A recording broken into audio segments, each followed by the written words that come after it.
iPhone'da iPhone, iPhone'da iPhone. Yani bu hafta sanırım herkesin duyduğu kelime bu. Şimdi yalan yok.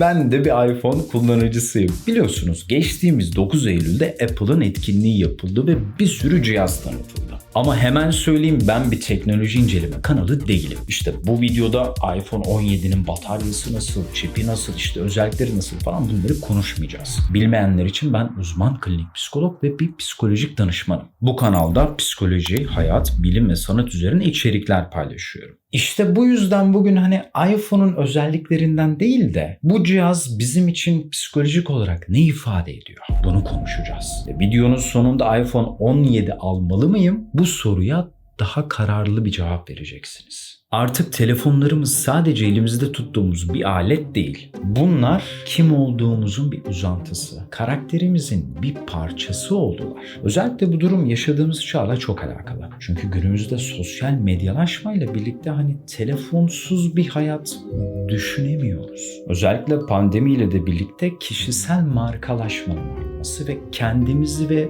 İş dünyamızı göstermemiz arttı. Yani hepimiz daha fazla özel yaşantımızı, daha fazla işimizi insanlara buradan gösteriyoruz. Ki şu an benim yaptığım gibi. Ve dışarıdaki sosyal hayatımızla sosyal medyadaki hayatımız artık neredeyse iç içe.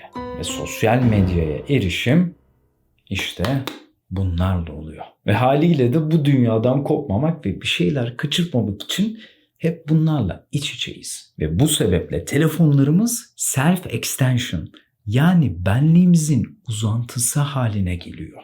Tuvalete telefonsuz gidememeniz, telefonsuz kaldığınızda boşluğa düşmeniz veya bunu kaybettiğinizde kafayı yemeniz işte bundan. Bununla öyle bir iç içe geçtik ki.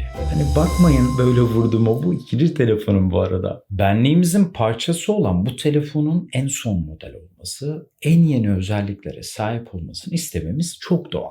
Kimse bir tuşlu telefon kullanmak istemez artık. Ve Apple gibi markalar bunu çok iyi biliyor. Bize yalnızca ürün veya telefon satmıyorlar. Bunu alırsanız daha iyi olursunuz. İşte bu duyguyu satıyorlar. Ve öyle acayip tanıtımlar yapıyorlar ki hepimiz bu cazibeye kapılıyoruz. Ve bu mesajın psikolojide sağlam bir karşılığı var. Bu teoriye göre insanlar ideal benliklerine yakın gördükleri nesneleri edinme ve sergileme eğiliminde oluyorlar. Örneğin güçlü bir markanın logosunu taşımak, o markayı kullanmak.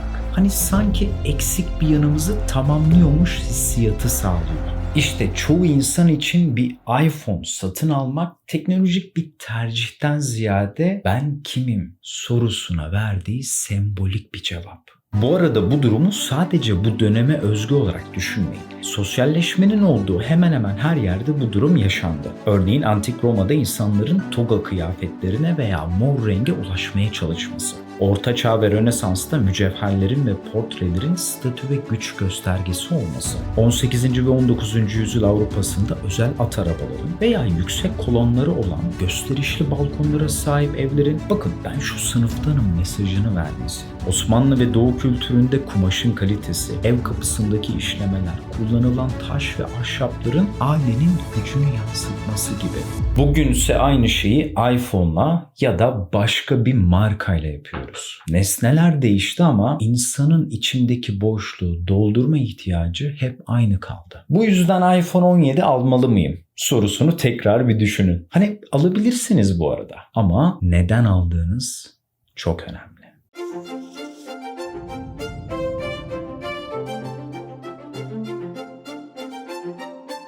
Arkadaşlar bu arada